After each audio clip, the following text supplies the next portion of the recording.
Welcome to CFDb Interviews, and we're here today with Don Piper, the man behind the inspirational book and movie 90 Minutes in Heaven. I want to thank you so much for taking the time to talk with me today. Do I have your permission to start recording the interview? Absolutely. Perfect. So, if you could begin by telling us a little bit about yourself and about 90 Minutes in Heaven.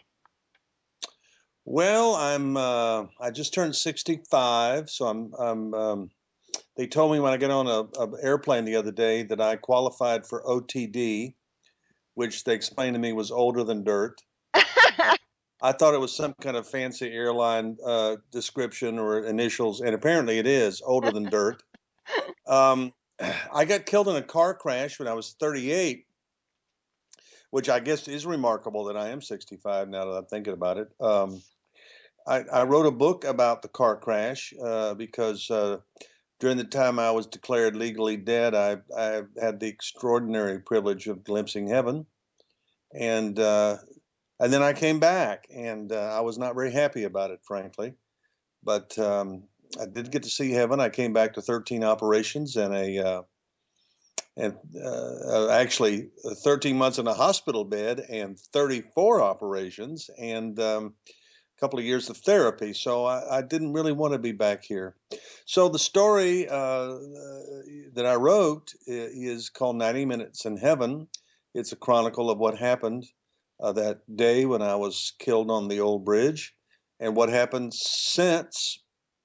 And now it's a movie to be released December 1st on DVD and Blu-ray. So it's been quite an odyssey since that accident, January 18th, 1989.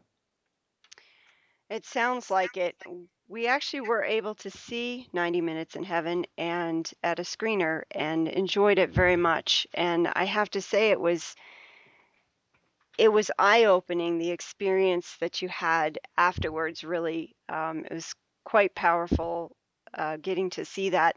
I know that there are a lot of people that are listening to this or will be reading the interview that are really struggling either with the pain they're currently suffering or questioning why God allowed the death of a loved one or the abduction of a child or some other loss in their lives.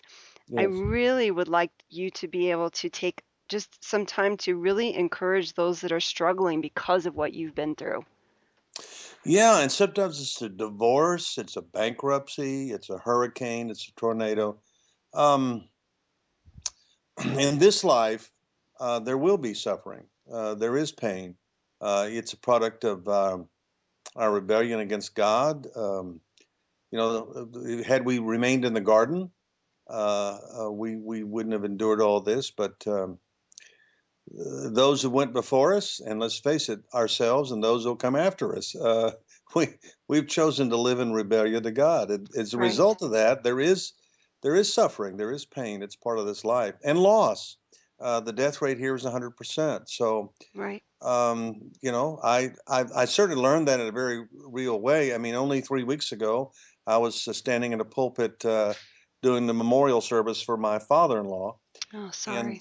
well, thank you. A great man, a remarkable human being, and will be greatly missed this side of glory. So that process continues. How many times have I buried people since my accident? And they were in a position to bury me. So, life can be extraordinarily difficult, but it's not what happens to you; it's what you do with it. I tell people often when I'm holding their hand and trying to express sympathy to them for the loss of a loved one, I'm sorry for your temporary separation from your sister or your son. The separation is real; it just won't last Right, because in heaven there are no goodbyes. In heaven, there is no death, there is no mourning, there is no pain. All those things that we endure here that are a part of this life simply don't exist in heaven, and so we have a better place, and it's prepared for us by Jesus. That's the last thing he said before he left, is, "I go to prepare you a place."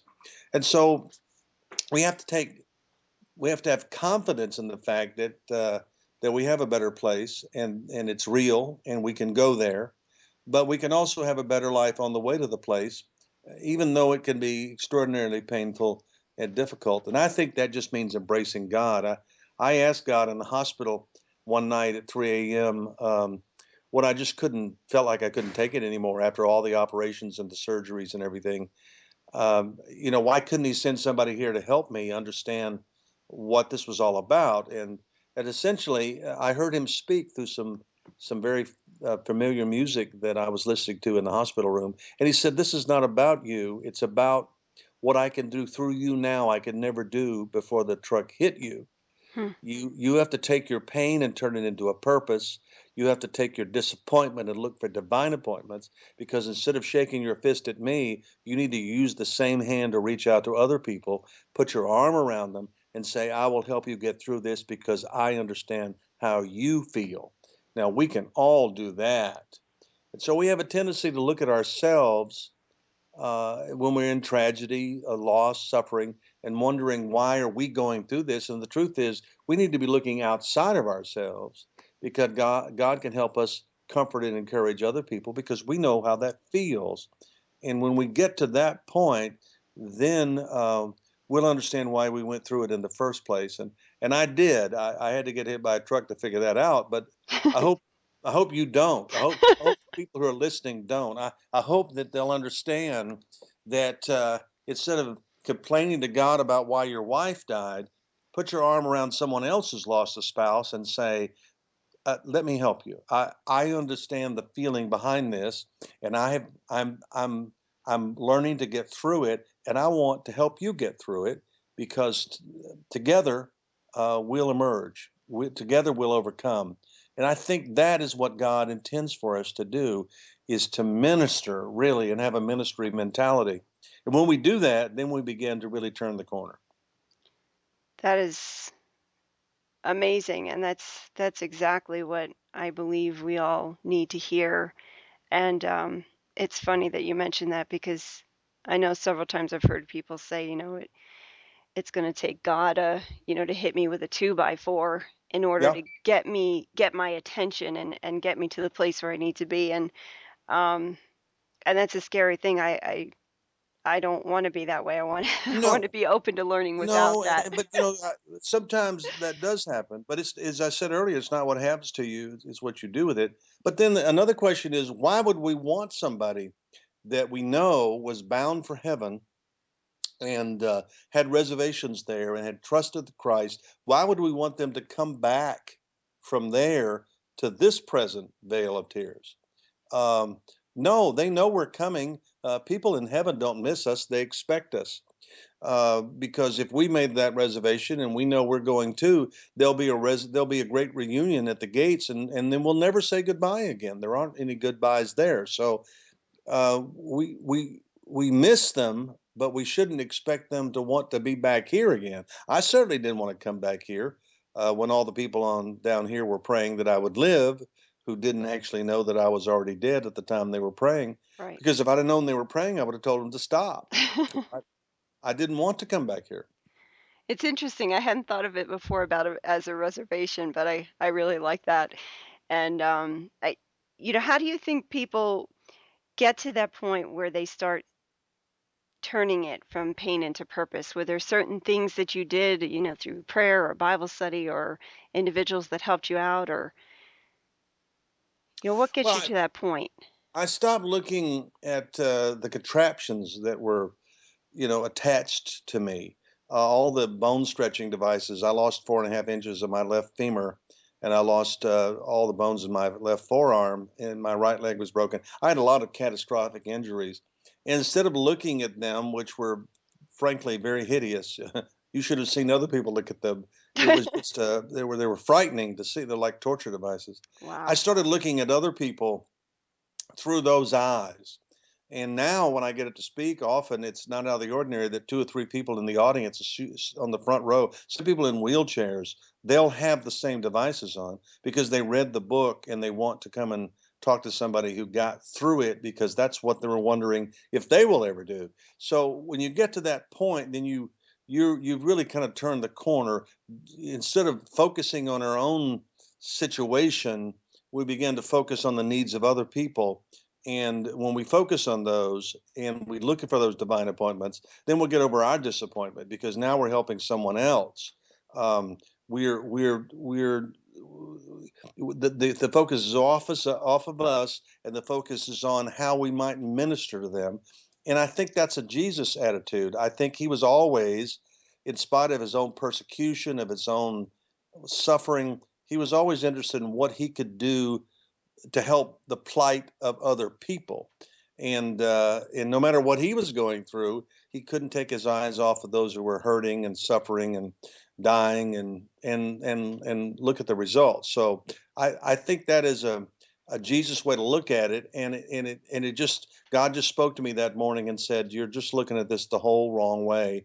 And I was having an elaborate pity party, and he said, you know, you can't be bitter, you have to be better, and that was the beginning of it. Yeah, that's I can't even begin to imagine. I'm somebody that cannot relate to what you've been through since I have not been through it, and a lot of people can't. And but yet so many can deal and understand about the pain and what it took, and Yeah. that's it's a powerful movie, and I'm hoping that a lot of people go see it and really see what you went through, because I think the general idea is that, well, yeah, you went to heaven and you died and you came back and yeah, everything was great and it was just one miracle right after the No, other. no, not at all. It's really it is about hope. It's about eternal hope, and it's about hope now. Because we need to believe that heaven is a real place, and the Bible is very, very clear that it is. Jesus Right, wouldn't have called it a place if it wasn't a place. I go to prepare a place for you. But we need to have hope now, that even though we may be beaten up, we're not beaten. Even though we may be knocked down, we're not knocked out. right, And there are a lot of things that happen in life from which we are we're just not going to be the same after that. So it really is a choice. It doesn't come naturally. You have to make the choice that even though you may be covered in scars. I am. um, the only person in heaven with scars is Jesus. right. In heaven, we won't have any scars. All these this present suffering, these present difficulties, they'll all be gone. But this is part of life. This is part of life. There's no rehearsal for life. This is life.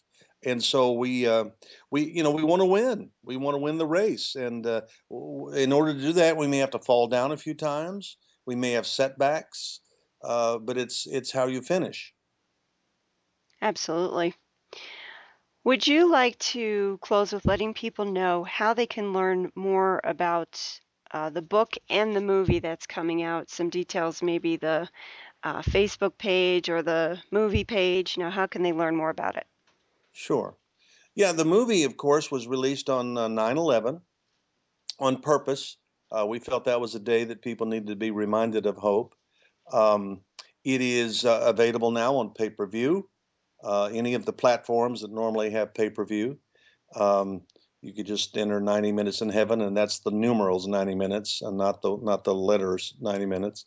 And December 1st, 2015, it will be available on Blu-ray and DVD formats for purchase on any of the usual order sites, or any of the usual stores, big box stores, Christian bookstores. So you'll be able to take the movie home with you and watch it, or maybe get a bunch of people together and watch it. And so we're very excited about that. There is a website, 90 Minutes in Heaven, the movie. I have a website, donpiperministries.com. You just Google the title of the movie, 90 Minutes in Heaven. You'll see what, or order it, or Google, Yahoo, whatever your search engine you use. So it's out there, and it's available now. At least it will be by December 1st, in any format that you want it, whether it's to see it on a pay-per-view, or to take it home with you. The theatrical run has already been completed, but you could pretty well get a hold of it. And then, of course, the book, including the movie edition of the book, is available in bookstores everywhere. Also, the cover of the book is also the poster that's used for the movie, so it's pretty easy to spot it, because the two are the same thing. So we're very amazed by it. The book has been out for 12 years. We had no idea we'd still be talking about it 12 years later. And certainly that a movie would be made. It's very surreal to see a motion picture about yourself. Our family is overwhelmed by it, but we're trying to get people into heaven and help them have a better trip on the way. Absolutely, that's the best thing.